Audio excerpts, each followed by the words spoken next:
tous et à toutes. Une fois de plus, je vous remercie d'être scotché et abonné à l'OCMH TV. Et aujourd'hui, nous allons encore parler d'un thème qui ne cesse de rendre des personnes tristes, qui ne cesse de rendre des personnes fâchées, qui ne cesse de disloquer les familles, qui ne cesse de rendre des personnes malades.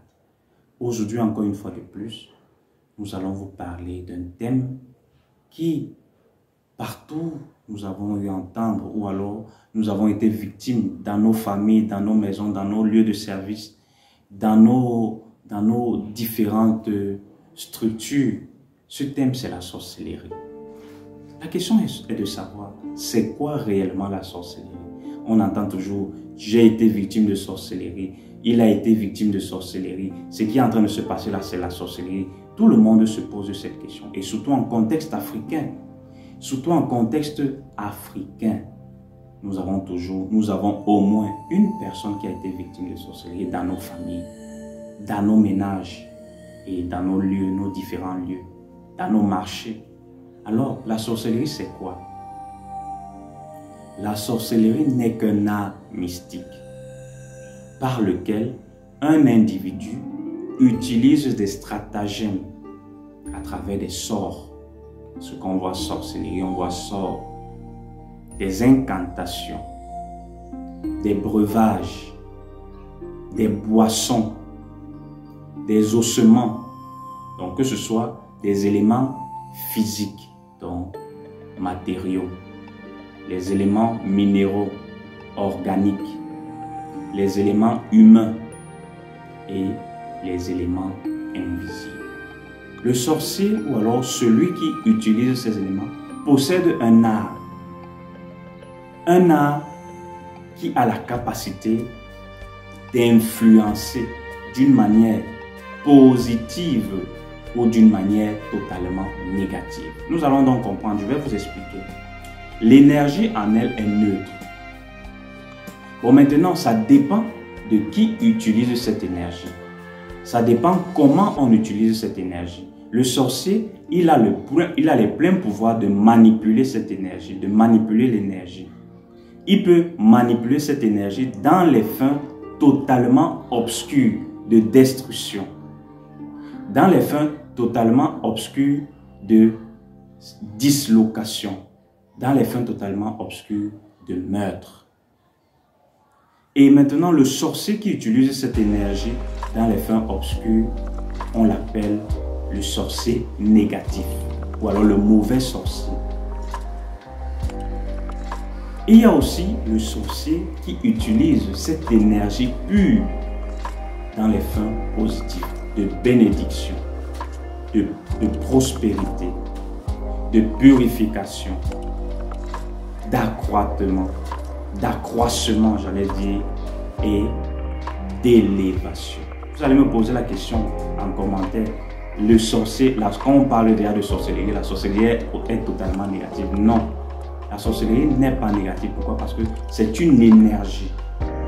C'est un peu comme nous prenons le fer à repasser. Vous allez voir que le fer à repasser, la principale action du fer à repasser, c'est de rendre les vêtements propres.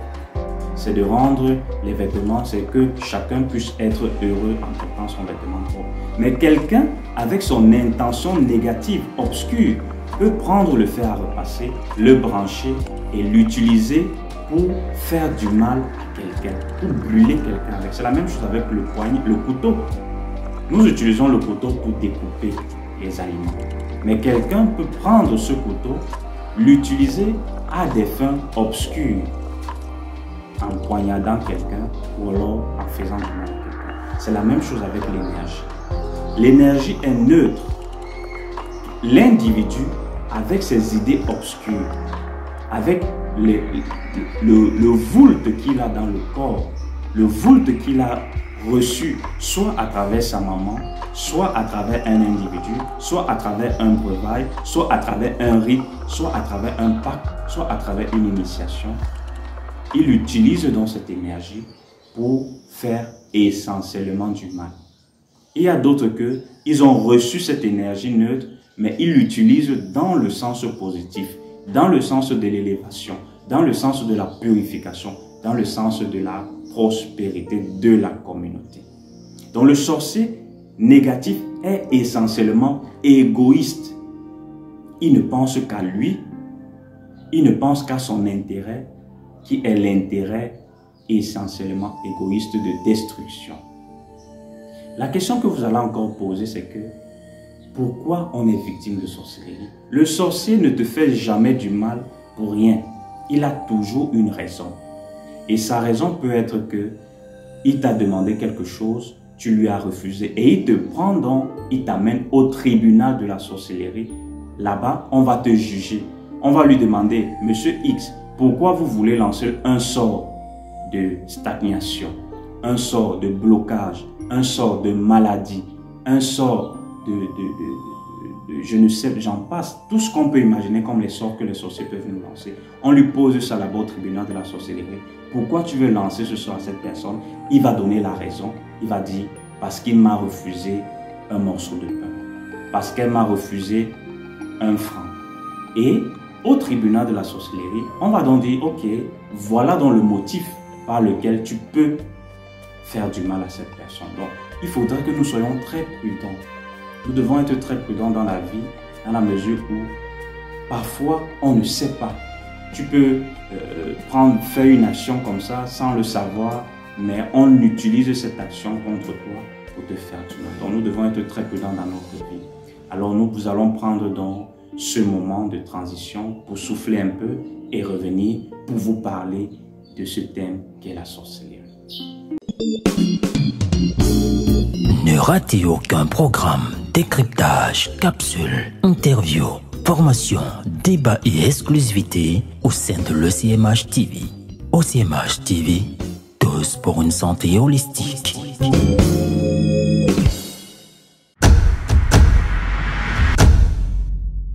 Après avoir soufflé en transition, nous revenons donc sur ce plateau. Vous voyez que c'est un thème qui est vraiment profond.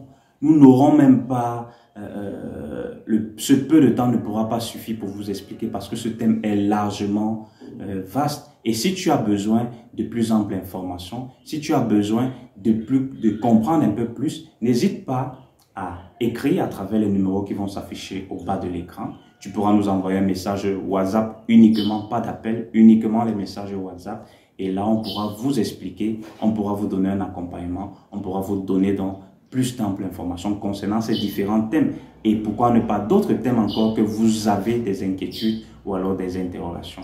Concernant donc la sorcellerie, nous devons donc comprendre qu'il y a l'énergie. L'énergie est neutre. Le sorcier peut l'utiliser d'une forme positive comme il peut l'utiliser d'une forme négative. Et concernant donc la sorcellerie totalement négative, parce que c'est elle qui fait plus de dégâts, c'est elle qui rend les familles tristes, c'est elle qui détruit, c'est elle qui tue. Qu'est-ce qu'il faut faire face à ces cas de sorcellerie? Face à ces cas de sorcellerie, n'hésitez pas de contacter des spécialistes. Vous pouvez contacter des hommes spirituels, des guides spirituels, des accompagnateurs spirituels, des maîtres spirituels qui ont l'art de pouvoir voir. Parce qu'il faut d'abord voir. Parce que pour pouvoir traiter quelque chose, on ne traite pas quelque chose qu'on ne voit pas. Donc, on traite d'abord ce qu'on voit. Vous allez voir que même le médecin, quand vous partez faire des analyses, il consulte d'abord votre frottis sanguin dans un microscope. Et c'est dans ce microscope qu'il peut vous dire, vous avez un palu, vous avez une typhoïde, vous avez une infection de tel type de microbe. C'est la même chose que le guide spirituel qui n'a pas cette capacité de voir les choses invisibles ne pourra pas vous donner un bon accompagnement, ne pourra pas vous donner un bon suivi ou alors ne pourra pas vous extirper des mains de ces sorciers négatifs-là qui sont là pour détruire votre vie, qui sont là pour vous stagner, qui sont là pour vous retarder et qui sont là pour vous tuer. Alors je crois que vous pouvez vous abonner sur la chaîne en appuyant sur la cloche de notification. Abonnez-vous massivement et likez. Et surtout, n'hésitez pas de contacter les numéros qui sont au bas de l'écran uniquement par message WhatsApp pour pouvoir être accompagné et pour pouvoir avoir un bon diagnostic concernant les différents cas de sorcellerie, d'envoûtement, de possession et de libération. Et cela fera de vous la meilleure version de vous, que ce soit dans vos activités financières, professionnelles, académiques et même alors sentimentales. N'hésitez pas de contacter et nous allons vous apporter un accompagnement. Je vous remercie. C'est bon.